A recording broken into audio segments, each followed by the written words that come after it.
మహోన్నతుడా, పరిశుద్ధుడా, నిత్య నివాసి, నిత్యము యుగయుగాలు పరిశుద్ధుడు పరిశుద్ధుడని వేవే దూతలతో భక్తులతో గాన ప్రతిగానము చేయబడుతున్న మా గొప్ప దేవ, నీ నామము కొరకే నిన్ను ఘనపరుస్తూ నిన్ను స్తుతిస్తూ ఈ పాదులు యెహోవా అనే ఛానల్ ద్వారా అయా నీ వాక్య వెలుగులోనికి అయా మమ్మల్ని సిద్ధపరచడానికి నువ్వు చేసిన సహాయం కొరకే కృతజ్ఞత చెల్లిస్తున్నాను. దినము ప్రభా మరి రాజకీయ వ్యక్తుల కొరకు, ఎమ్మెల్యే కొరకు, ఎంపీల కొరకు, రాష్ట్రపతి, గవర్నర్ల కొరకు, ఉపరాష్ట్రపతి కొరకు, అయా ప్రధానమంత్రులు, ముఖ్యమంత్రులు, ఎమ్మెల్యే, గ్రామ మండల జిల్లా అధికారులు అందరి రక్షణ కొరకు ప్రార్థిస్తున్నాను. భూరాజులు, భూ ప్రజలు, రాజులు, రాణుల కొరకు, అధికారులు, భూరాజులు, భూ అధికారులు ఈ రాజ్యంలో ఎవరిని ఉంచని ఉద్దేశించున్నావో అట్టి వారి రక్షణ కొరకు ఈ నామములో ప్రార్థిస్తున్న నరక ప్రార్థించి వారిని విడిపించి నీ రాజ్యమునకే హక్కుదారులుగా నీ ఏర్పాట్లు ఉన్న వారిని సిద్ధపరచమని యేసు నామములో వేడుకుంటున్నాము తండ్రి, ఆమేన్.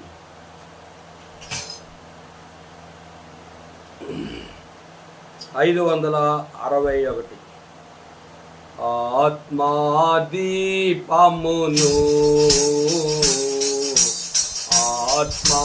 ఆత్మాదీపమును వెలిగించు యేసు ప్రభు, వెలిగించు యేసు ప్రభు, ఆత్మాదీపమును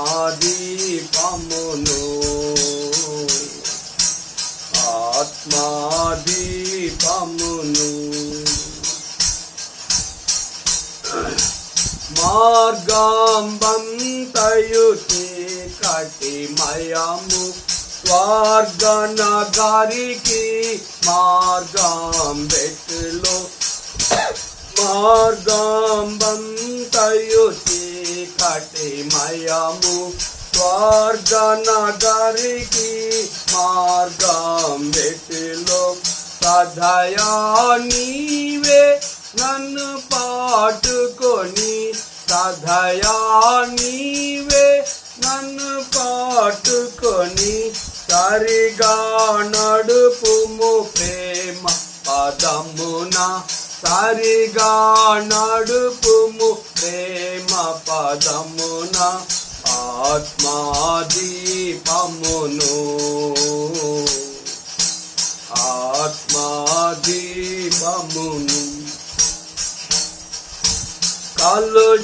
కలుషాత్ములకై ప్రాణము బెట్టి కష్టములంతా నింపజేసి, కలుషాత్ములకై ప్రాణము బెట్టి కష్టములంతా నింపజేసి, కలువరి సిలువలో కాచిన రక్త, కలువరి సిలువలో కాచిన రక్త, కాలువయందు కడుగుము నన్ను, కాలువయందు కడుగుము నన్ను, ఆత్మాదీపమును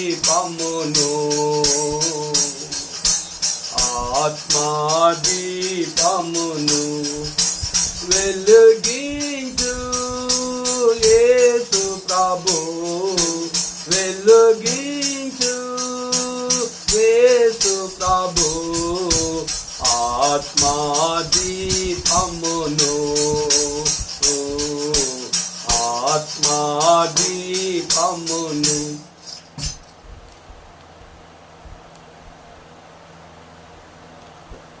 దేవుని వాక్యాన్ని చదువుకుందాం. రోమాపత్రిక 1వ అధ్యాయము కొన్ని మాటలు చదువుకొని దేవుని వాక్యాన్ని ధ్యానిద్దాం. రోమాపత్రిక 1వ అధ్యాయము 18వ వచనం.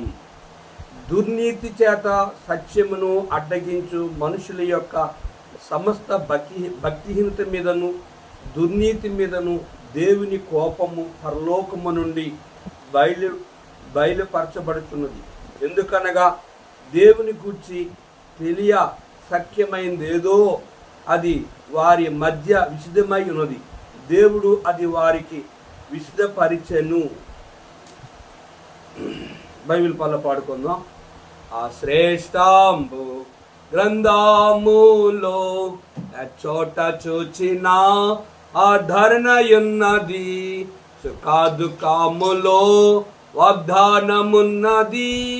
విశ్వాసముంచి ధ్యానించుడి, విశ్వాసముంచి ధ్యానించుడి.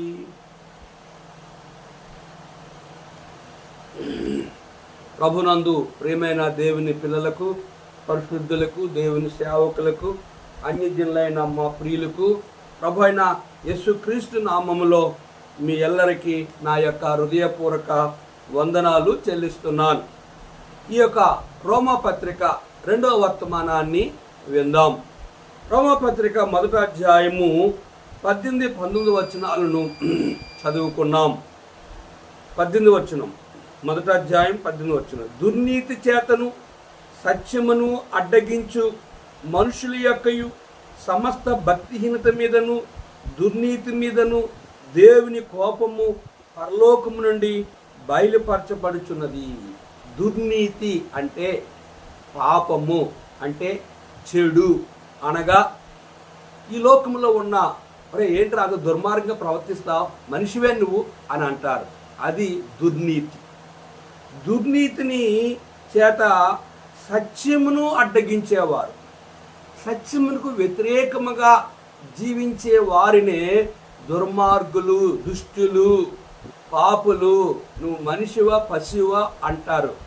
సత్యమును ఎదిరించేవారు కనుక సత్యాన్ని వ్యతిరేకించేవారు, అడ్డగించేవారు ఎవరంటే సమస్తమైన భక్తిహీనత మీద వారు భక్తిహీనులు, అవిశ్వాసులు, అపనమ్మకస్తులు, నామకార్థులు, అన్యజనులు, వ్యతిరేకతలు, విరోధి కలిగి ఉన్నవారు, జ్ఞానం లేనివారు, గనక మంచి ఏదో చెడేదో ఎరగక తమ స్వార్థాన్నే వినియోగం చేసుకున్నవారు భక్తిహీనులు.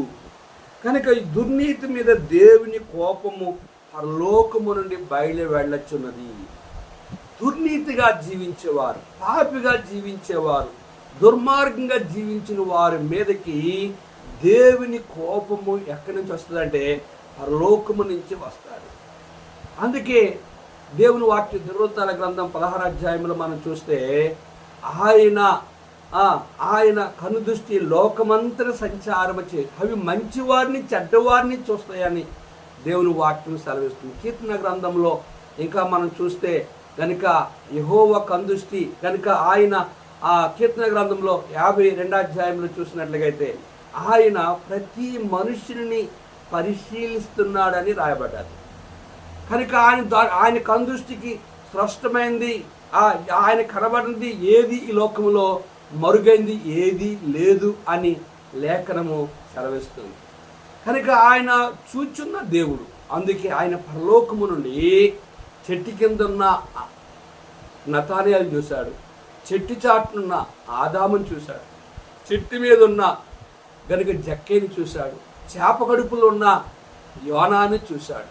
కనుక ఆయన కనుదృష్టికి మరుగైంది ఈ భూమి మీద ఏమీ లేదు.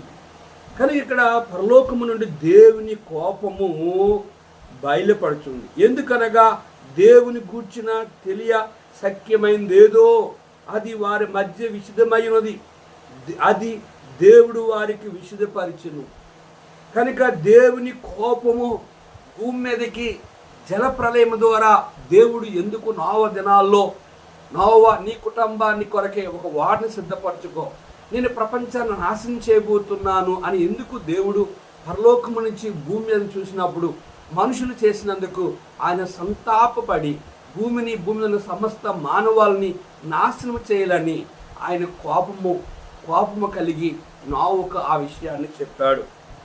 గనుక చూస్తే ఎందుకనగా దేవుని గూర్చి తెలియ సఖ్యమైందేదో అది వారి మధ్య విశుద్ధమైనది, దేవుడు అది వారికి విశుద్ధపరిచెను. దేవుడే వారికి తెలియక చేస్తున్నారా దుర్మార్గ పనులు? వారు తెలిసి చేస్తున్నారా అంటే తెలిసే వారు చేయించున్నారు. కనుక లోతింటికి దేవదూతలు వచ్చారు. కనుక ఆ ఊరు వారు చిన్నవారు, యవనస్తులు, వృద్ధులు వచ్చి మీ ఇంటికి వచ్చిన ఆ మనుషులు పంపించు, మేము వాళ్ళతో పాపం చేస్తామంటే లోతు అన్నాడు, ఇదిగో నా దగ్గరికి వచ్చిన ఈ మనుషులు, ఈ దూతల జోలు మీరు రావద్దు, నాకు 2 కూతుళ్ళు ఉన్నారు, వారిని మీకు అప్పగిస్తాను, పాడు చేసుకోండి అంటే వీడు ఎవడరా బయట నుంచి వచ్చి వీడు మనకి తీర్పరైపోయారు, వారికంటే వీడికి కీడు చేద్దని చెప్పి వారు దొమ్మిగా వచ్చి ఆ ఇంటి మీద పడినప్పుడు గనుక దేవదూతలు ఇలాగ చెప్పి తెల్లవారు వరకు వారి కళ్ళు కనబడకుండా రైసేగని చేశారు. కనుక వారి మధ్యలో నుంచే లోతు భార్య, లోతు 2 కూతురు చేతులు పట్టుకొని దేవదూతలు వారి మధ్య నుంచి బయటకు వెళ్ళిపోయారు. కనుక ఆ మనుషులు దేవుని కోపానికి గురై సొదొమ గుమారము నాశనం చేయబడ్డది. అగ్ని చేత మొదటి గంధపు చెక్క రాలింది, రెండోది అగ్ని రాలింది. కనుక ఆ సొదొమ గుమార 2 పట్టణాల ప్రక్కన ఉన్న పట్టణాలు సర్వనాశనం అయిపోయాయి. నోవహు కుటుంబం మాత్రమే రక్షించబడి కనుక జలప్రలయం ద్వారా ప్రపంచం అంతా సర్వ మానవాళిని దేవుడు భూమి మీద మనుషులు చేసినందుకు దేవుడే సంతాపడి, బాధపడి, కోప్పడి తనకి వ్యతిరేకం బ్రతికిన మనుషులని నాశనం చేసినట్లుగా మనం ఆది కాండంలో చూస్తాం. 20వ వచనంలో ఆయన అదృశ్య లక్షణములు అనగా ఆయన నిత్య శక్తియు దేవత్వమును జగదుత్పత్తి మొదలుకొని సృష్టింపబడిన వస్తువులను ఆలోచించడం వలన తేటపడుచున్నవి గనుక వారు నిరుత్తులై ఉన్నారు. కానీ ఇక్కడ మనం గమనించినట్లయితే ఆయన అదృశ్య లక్షణములు, దేవునికి ఉన్న లక్షణాలు వేరే. దేవుడు అనగా మానవ అతీతుడు, కామ క్రోధ మదమత్యాలను జయించేవాడు. యెహోవా అంటే ఉన్నవాడు, అన్నువాడు. కనుక ఆయన దినాల్లో కోళ్ళు, గొర్రెలు, ఎడ్ల రక్తం ద్వారా పాపక్షమాపణ లేదు కనుకనే ఆయనే కుమారుడిగా భూమి మీదకి వచ్చి కన్య గర్భవతే కుమారుని కను. కనుక తండ్రి కుమార యేసు ప్రభువు కుమారుడిగా ఈ భూమి మీదకి వచ్చి పరిశుద్ధ రక్తంలో ఆ పరిశుద్ధుడిగా మరియ గర్భంలో జీవించి పరిశుద్ధుడిగా 30 సంవత్సరాలు జీవించి కనుక ఇంటివారిని, గుడ్డివారిని, మూగవారిని, చెవిటివారిని స్వస్థపరిచి దెయ్యాలని ఎల్లగొట్టి కనుక సర్వ మానవాల పరిహారం కొరకే 6 తీర్పులు అనుభవించి నిర్దోషి, నిష్కలంకుడు, పరిశుద్ధుడు, ఇతని ఏ దోషము నాకు అగపడలేదని తీర్పు తీర్చబడ్డది. కానీ అతని సిలువేయమని కేకలేశారు. పిలాతు వారి కేకలే వారిని గెలిచినని నేను నిర్దోషిని చెప్పి చేతులు కడుక్కున్నాడు. యేసుని సిలువ ఆజ్ఞ జారీ చేశాడు. కనుక యేసు ప్రభువారు దేని కొరకు ఆయన సిలువేయబడ్డాడంటే తండ్రి పంపించిన పరిని నా ప్రజలు కోళ్ళు, గొర్రెలు, ఎడ్డు రక్తం ద్వారా పాపక్షమాపణ లేదు కనుక నీవు నా ప్రజల కొరకే భూమి మీదకి వెళ్ళి వారి కొరకే ఒక గొర్రె పిల్లగా లోక పాపను మోసుకొని పోవు దేవుని గొర్రె పిల్లగా నువ్వు బలై నీ రక్తం ద్వారా నీ ప్రజల పాపమును పరిహారించు అంటే ఆ రీతిగా యేసు ప్రభువు వచ్చి ఆయన సిలువలో చనిపోయి తన రక్తము ద్వారా ఆయన భూమి మీద ఉన్న తన ఏర్పాట్లను వారిని కడిగి పరలోక రాజ్యాన్ని సిద్ధపరుస్తూ వచ్చాడు. ఈ సృష్టి ఏమీ లేనప్పుడు, భూమి ఆకాశం అందున్న సమస్తము ఏమీ లేనప్పుడు ఉండేవాడే దేవుడు. ఆయన పేరే యెహోవా. యెహోవా అంటే అర్థం ఏంటంటే ఉన్నవాడు, అన్నువాడు.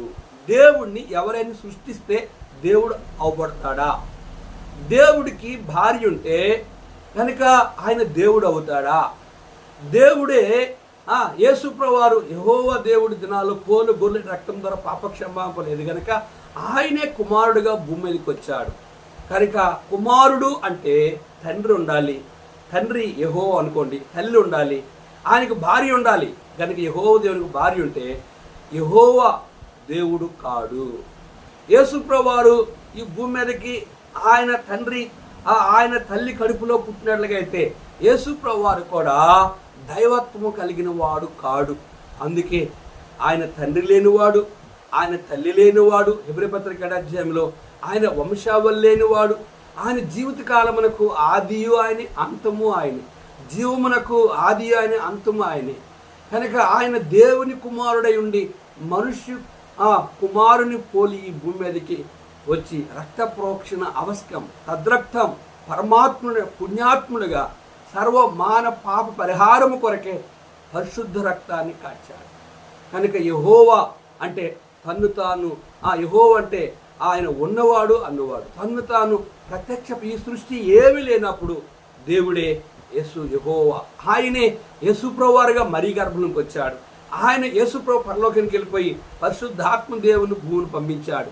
యేసుప్రభు మనుషుడికి భూమి మీద ఉంటే ఆయన ఒక చోటే ఉంటాడు కనుక ఆయన వెళ్ళిపోయి పరిశుద్ధాత్మ దేవుని 50వ దినాన్ని భూమి మీద పంపించినప్పుడు ఆయన నాలుకలు వంటి విభాగం యెరూషలేములో, యోదయ, సమరయలో వారు పరిశుద్ధాత్మ కొరకు కనిపెట్టినప్పుడు వారి మీద నాలుకలు వంటి విభాగముగా పరిశుద్ధాత్మ వారి మీద కుమ్మరించబడినప్పుడు వారు దేవుని ఆత్మను నింబడి అపోస్తలు ప్రపంచంలోకి వెళ్ళి సువార్త ప్రకటించారు. ఇప్పుడు పరిశుద్ధాత్మ దేవుడు ఎక్కడుందంటే ప్రపంచంలో ప్రతి అణువుల్లో ఉన్నాడు.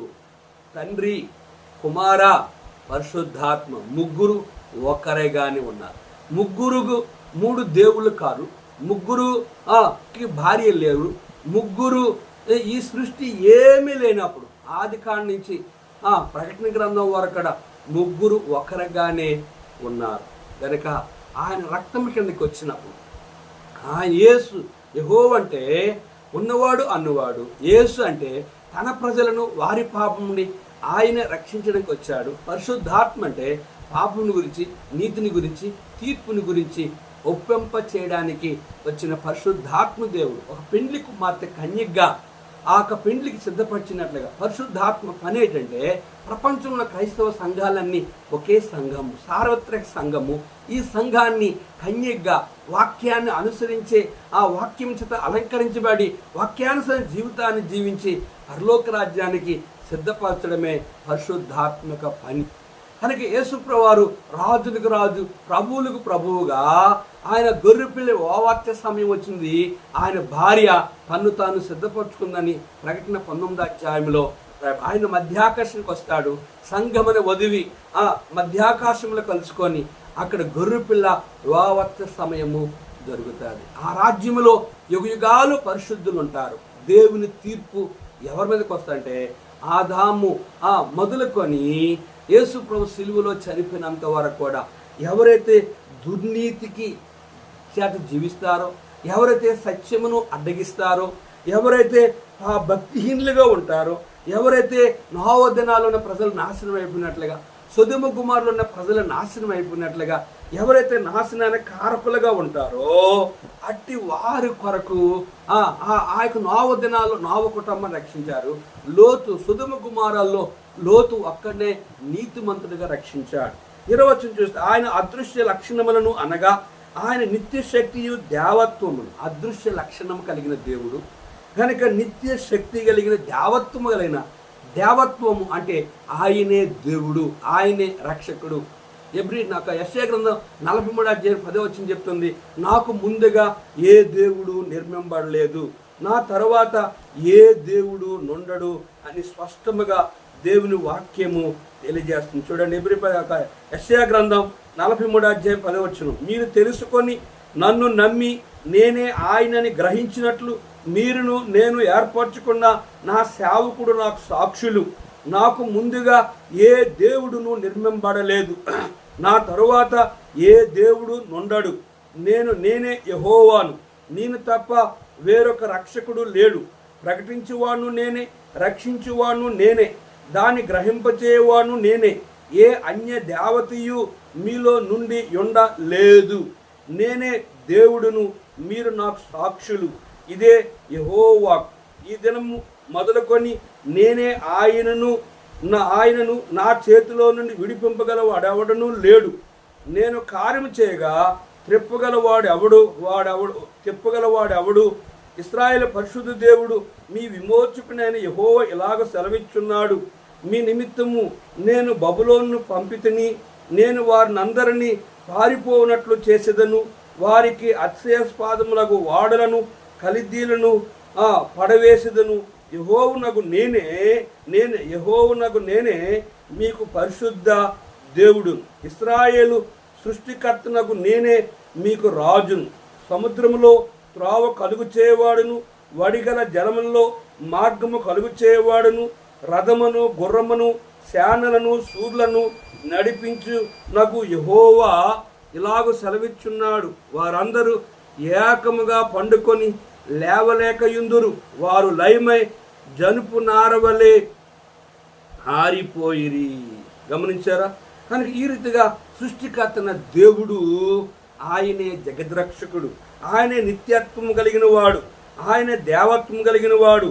ఆయన జగదుత్పత్తి మొదలుకొని సృష్టింపబడిన వస్తువులను ఆలోచించడం వల్ల తేటపడుచున్నవిని వారు నిర్మిత్తులైరి. కనుక దేవత్వమును లక్షణాలు కలిగిన వాడు జగదుత్పత్తి మొదలుకొని. కనుక చివరి ఆది ఆయనే, అంతం ఆయనే, మొదటివాడు ఆయనే, కడపటివాడు ఆయనే. ఇదిగో యుగయుగములు, ఇదిగో యుగయుగాలు మీతో కూడా నేను ఉంటాను.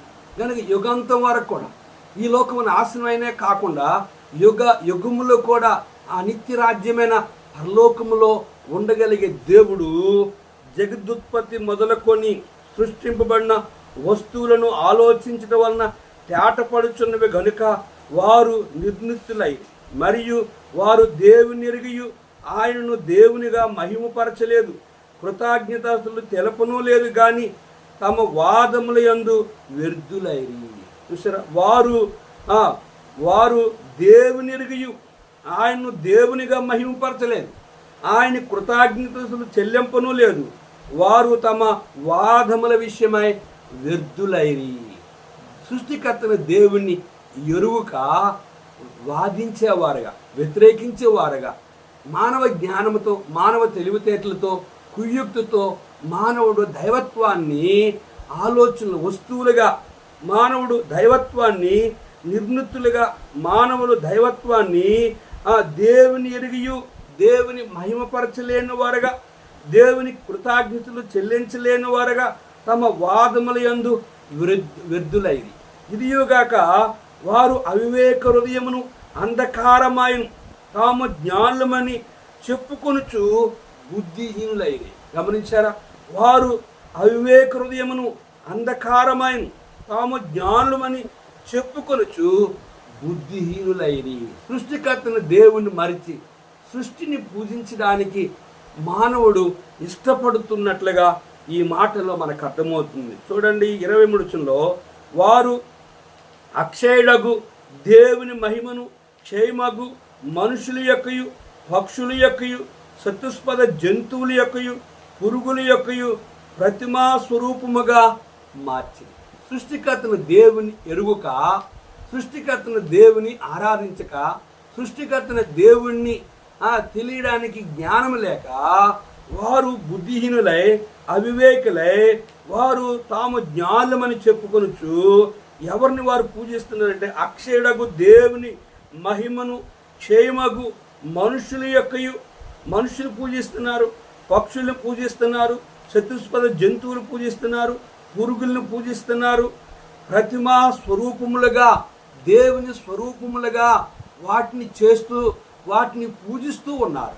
కనుక సూర్యుని, చంద్రుని, నక్షత్రములను, కనుక మానవుడు భూమి మీద కనిపించిన ప్రతి దానిని దైవత్వముగా మానవుడు సృష్టికర్తను దేవుని ఎరిగి కూడా ఎరుగులేని వారే మేమే జ్ఞానులమని బుద్ధిహీనులైపోయి ఏం చేస్తున్నారంటే మనుషుల్ని పూజిస్తున్నారు, పక్షుల్ని పూజిస్తున్నారు, చతుష్పద జంతువులు పూజిస్తున్నారు, పురుగులను పూజిస్తున్నారు, ప్రతిమా స్వరూపములుగా వాటిని మార్చి వాటికి సాగిలిపడి నమస్కరించేవారై ఉన్నారు. 24 ఈ హేతువు చేత వారు తమ హృదయముల దురాశలను అనుసరించి తమ శరీరములను పరస్పర అవమానపరుచుకున్నట్లు దేవుడు వారిని అపవిత్రతకు అప్పగించును. ఈ హేతువు చేత వారు సృష్టికర్తను దేవుని ఎరుగక వారు తమ హృదయములను దురాశలు గనుక చెడు ఆలోచనలు, చెడు చూపులు, చెడు తలంపులు, శరీర కోరికలు, శరీర ఆశలు, శరీరంలో ఉన్న పాప నీచ కార్యాలకు వారి దేహంలో పరస్పర అవమానపరుచుకున్నట్లు దేవుడు వారిని అపవిత్రతకు అప్పగించును. కనుక సృష్టికర్తనే దేవుడు ఇచ్చిన ఈ దేహాన్ని, ఈ కళ్ళుని, ఈ చెవులని, ఈ యొక్క చేతులని, ఈ అరికాలన్నిటి వరకు కూడా నీ దేహము దేవునికి ఆలయముగా ఉండాలని దేవుడు చెప్తే, కనుక దేవుడిచ్చిన ఆయన స్వరూపము, ఆయన పోలిక, ఆయన జీవము కలిగిన మానవుని సృష్టించిన దేవుని ఇచ్చిన ఆయన స్వరూపం, ఆయన ఆయన పోలిక కలిగిన ఈ దేహమును మానవుడు ఎట్లా పాడు చేస్తారు? అట్టివారు దేవుని సత్యమును అసత్యమునకు మార్చి సృష్టికర్తకు ప్రతిగా సృష్టమును పూజించి సేవించిరి. యుగముల వరకు ఆయన స్తోత్రారుడై ఉన్నాడు. ఆమేన్. సృష్టికర్తన దేవుణ్ణి వారు మరచి వారు సత్యమును అసత్యమునకు మార్చి సృష్టికర్తకు ప్రతిగా సృష్టమును అంటే సృష్టి యావత్తును పూజించి సేవించి యుగముల వరకు ఆయన స్తోత్రహారుడై ఉన్నాడు. ఆమేన్.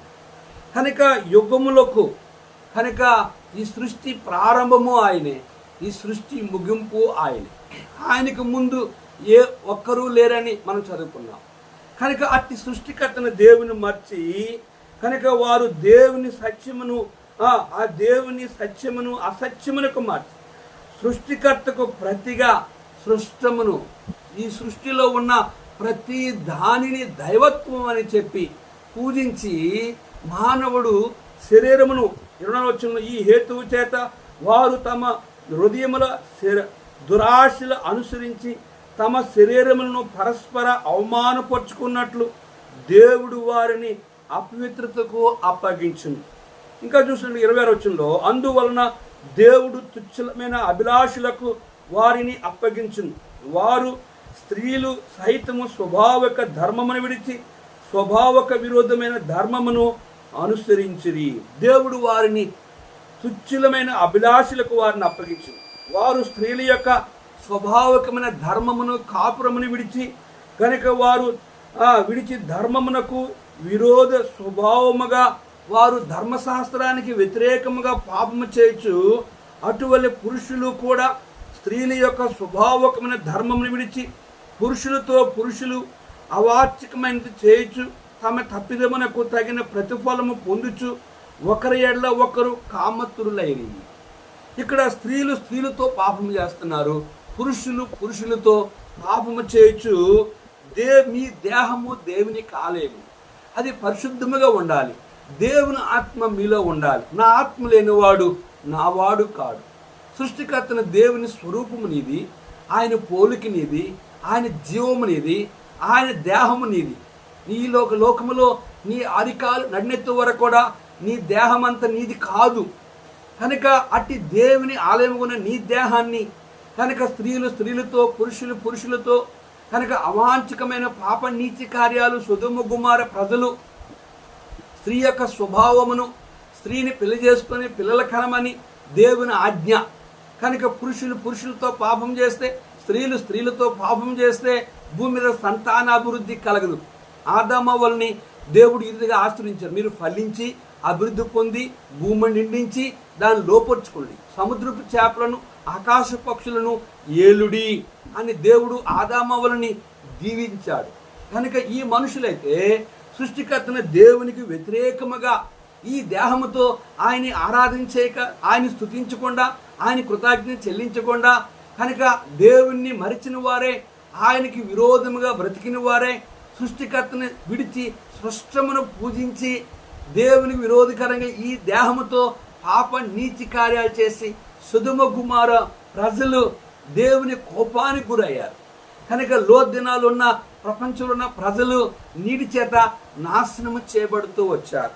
ఇంకా మనం గమనించినట్లయితే మరియు వారు తమ మనసులో దేవునికి చోటియ్య నొల్లకపోయారు గనుక చేయరాని కార్యములు చేయుటకు దేవుడు భ్రష్ట మనసు వారికి అప్పగించారు. కనుక వారు దేవునికి తమ మనసులో చోటీలేదు గనుక చేయరాని కార్యములు చేయుటకు దేవుడు వారికి భ్రష్ట మనసు. ఎప్పుడైతే వారు పాపము నీచము దుర్మార్గతను వ్యభిచారము త్రాగుడు జోదము హత్య పాప నీతి భూమి మీద ఉన్న ఈ దినాలున్న ప్రతి పాపమును మానవుడు చేసిన కారణము చేత దేవుడు వారిని భ్రష్ట మనసుకు అప్పగించారు. అట్టి వారు సమస్త దుర్నీతి చేతను దుష్టత్వము చేతను లోభము చేతను ఈర్ష్య చేతను నిండుకొని మత్సరమును నరహత్య కలహము కపటము వైరమని వాటితో నిండిన వారే కొండిగాండులను అపవాదికులను దేవద్వేషులను హింసకులను అహంకారులను బింకములాడు వారును చెడ్డవాటిని కల్పించేవారును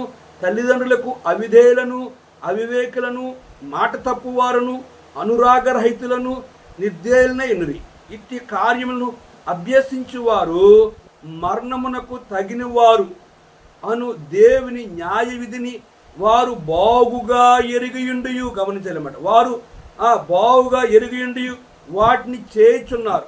ఇది మాత్రమే గాక వాటిని అభ్యసించు వారితో సంతోషముగా సమ్మతించుచున్నారు. గమనించారా? చేయరాని కార్యములు ఎప్పుడైతే వారు దేవునికి వ్యతిరేకముగా నోవ దినాల్లో వారు పాపము చేసినప్పుడు దేవుని కోపం వచ్చింది. సొదొమ గుమారే ఈ 2 గ్రామ ప్రజలు, స్త్రీలు పురుషులతో దేవుని కడవరికి వారు దేవదూతలతో కూడా పాపము చేయడానికి వచ్చినప్పుడు, దేవుని కోపము వారి మీదకి వచ్చినప్పుడు దేవుడు వారిని అగ్నితో కాల్చివేసినట్లుగా మనం గమనిస్తున్నాం. ప్రియ సహోదరి సహోదరుడా, ప్రపంచ దేశాల్లో అనేక దేశాల్లో స్త్రీలు పెళ్లి చేసుకోవచ్చు, పురుషుల్ని పెళ్లి చేసుకోవచ్చు అని చట్టాలు నేటి దినము కూడా జరుగుతూనే ఉన్నాయి. ఇది ఏమిటంటే దేవుని కోపం, దేవుని యొక్క ఉగ్రత. దేవుని కోపమునకు ఏ దేశము, ఏ రాష్ట్రము, ఏ జిల్లా, ఏ ప్రజలైతే ప్రపంచంలో ఉన్న ఏ మానవుడైతే దేవునికి విరోధముగా పాప నీచ కార్యాలు చేస్తాడో అట్టి వారి మీద దేవుని కోపం ఉంటుంది. అందుకే ఆ సామెతల గ్రంథం 29 ఏముందంటే, ఎన్నిసార్లు గద్దించినను లోబడలేని వాడు మరి తిరిగి లేకుండా అటస్థగా నాశనం అయిపో అనే మాట రాయబడుతూ వచ్చింది. ఉపదేశించాలి, బోధించాలి, ఖండించాలి, గద్దించాలి, బుద్ధి చెప్పాలి. ఎన్ని మార్లు గద్దించిన నొల్లని వాడు మరి తిరిగి లేకుండా అటస్థకర మరణం. ఇక్కడ మనం గమనించినట్లయితే 29వ వచనంలో ఆ దేవుడు వారిని భ్రష్ట మనసుకు అప్పగించిన మాట చూస్తే అట్టివారు చేసిన పాపాలు చూద్దాం. అట్టివారు సమస్త దుర్నీతి చేతను, దుష్టత్వము చేతను, లోభము చేతను, ఈర్ష్య చేతను నిండుకొని మత్సరము, నరహత్య, కలహము, కపటము, వైరమని వాటితో నిండిన వారై కొండిగాండును, అపవాదుకులను, దేవద్వేషులను, హింసకులను, అహంకారులను, బింకములాడువారును, చెడ్డవాటిని కల్పించేవారును, తల్లిదండ్రులకు అవిధేయులను, అవివేకులను, మాట తప్పువారును, అనురాగరహితులను, నిర్దయులనైరి. ఇట్టి కార్యములు అభ్యసించువారు మరణమునకు తగినవారు అను దేవుని న్యాయ విధిని వారు బాగుగా ఎరిగియుండు. దేవుని న్యాయ విధిని, దేవుని ధర్మశాస్త్రాన్ని, దేవుని చిత్తాన్ని, దేవుని ఉద్దేశాన్ని ఇలాగా మనం పాపము చేస్తే దేవుడు మనల్ని చంపివేస్తాడు, నాశనం చేస్తాడు, ఇది దేవుని దృష్టి ఘోరమైన పాపమని కూడా తెలిసి ఆ రోజులే కాదు ఈ రోజుల్లో కూడా ఈరోజు కూడా ప్రపంచంలో మానవులు, స్త్రీ పురుషులు ఎంత దుర్మార్గంగా, నీచంగా, అన్యాయముగా దేవుడు చూడట్లేదు, దేవుడు ఏమి చెయ్యలేడు, దేవుడు ఆ తీర్పు రాదు, దేవుని కోపము రాదు, మనకి ఏ నాశనము రాదు అని మానవుడు రెచ్చిపోతూ దేవునికి విరోధకరమైన పాపం. అందుకే ద్వితోపదేశకాండంలో కుదిరిన రోగాలు కలుగు చేస్తారట. ఆ రోగాలకు మందు ఉండదు అని లేఖనములో రాయబడి చూసారా? ఇట్టి కార్యములు అభ్యసించువారు మరణము తగిన వారు అను దేవుని న్యాయ విధిని వారు బాగుగా ఎరిగియుండి వాటిని చేయుచున్నారు. వారు బాగుగా ఎరిగి ఉన్నారు. తెలియక వారు ఇన్ని ఘోరమైన పాపాలు ఆ రోజుల్లో చేయలేదు, నోవ దినాల్లో చేయలేదు, తెలిసే చేశారు. సొదొమ గుమారములో తెలిసే చేశారు. కనుక రోమపత్రికలో, రోము సంఘములో తెలిసే చేశారు. ఈరోజు ప్రపంచ దేశాల్లో ఆ స్త్రీలు పెళ్లి చేసుకుని పురుషులు పెళ్లి చేసుకోవడం ఘోరమైన పాపములు ప్రపంచంలో జరుగుతున్నాయి. అంటే కేవలముగా తెలిసే మానవుడు పాపము చేయుచున్నాడు. కనుక దేవుని కోపము ఆ రోజు నోవ దినాల్లో వచ్చినట్లుగా, లోతు దినాల్లో వచ్చినట్లుగా, కనుక ఇక్కడ దేవుడు భ్రష్ట మనసుకు వారిని అప్పగించినట్లుగా, తుచ్చలమైన మనసునికి వారిని అప్పగించినట్లుగా, దేవుడు వారి మీదకి దేవుని కోపమునకు వారి గురుగా, రోమ సంఘములో ఉన్నవారు గురుగా ఉన్నట్లుగా ఇక్కడ వారు దేవుని వాక్యమును లేదా దేవుని ఆ ఉద్దేశాన్ని బాగా ఎరిగి ఉండియు వాటిని చేయుచున్నారు. ఇది మాత్రమే గాక వాటిని అభ్యసించు వారితో సంతోషముగా సమ్మతించుచున్నారు. ఇదియుగాక చేసిన పాపములు, నీచ కార్యాలు, చెడు పనులు చేసిన వారితో సమ్మతిస్తూ, సంతోషిస్తూ, ఆనందిస్తూ ఉన్నారు. ప్రియ విశ్వాసులారా, ప్రియ సేవకులారా, దేవుని సంఘాన్ని ముక్కలు చేయడము, దేవుని సంఘాల్లో ఒక ప్రక్క సంఘం విశ్వాసుల్ని సంఘాన్ని లాక్కోవడం, వాళ్ళ కృతజ్ఞత సమర్పణ వారి కానుకలను ఆశించడం,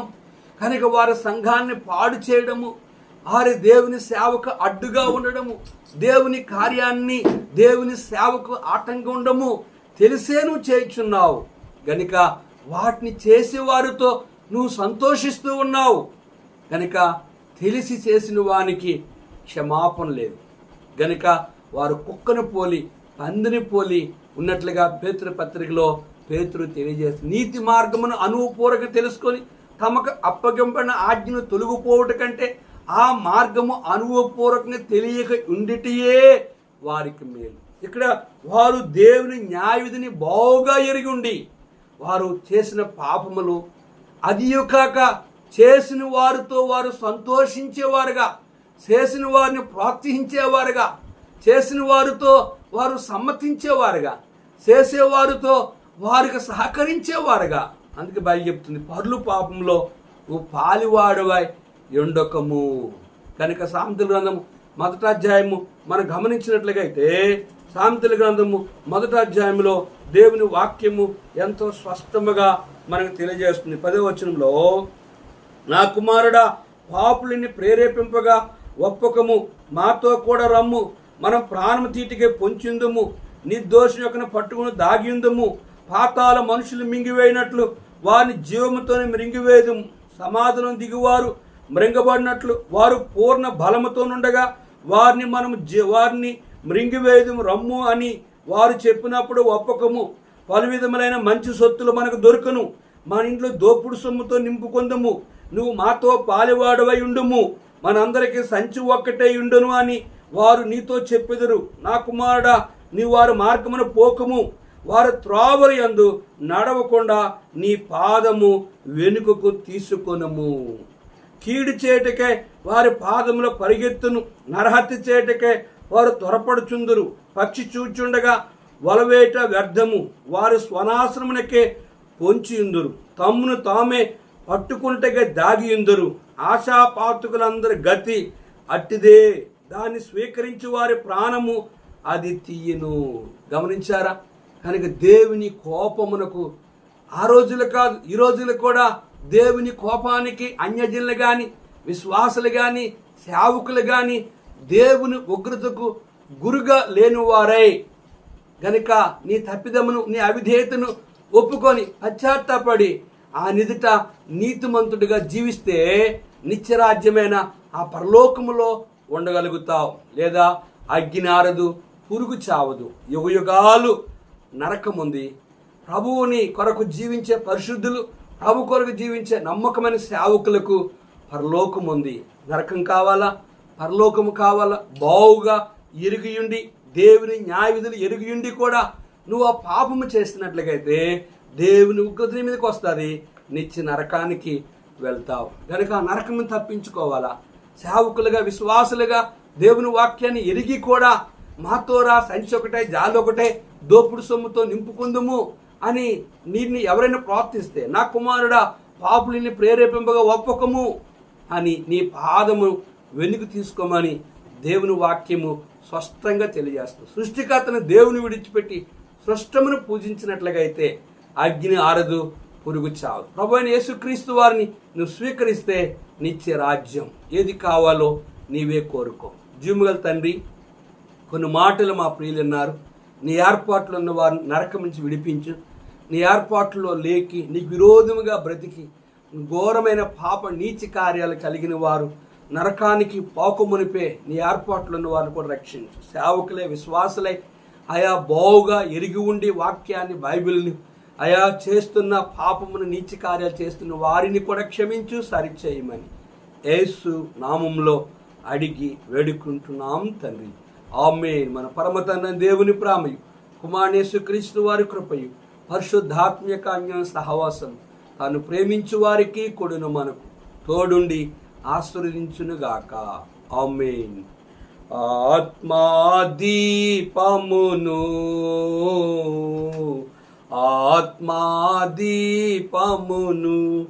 వెలుగించు యేసు ప్రభు, వెలుగించు యేసు ప్రభు, ఆత్మాదీపమును,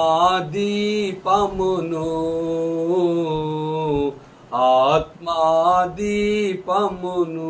అందరికీ ప్రైజ్ ది లార్డ్.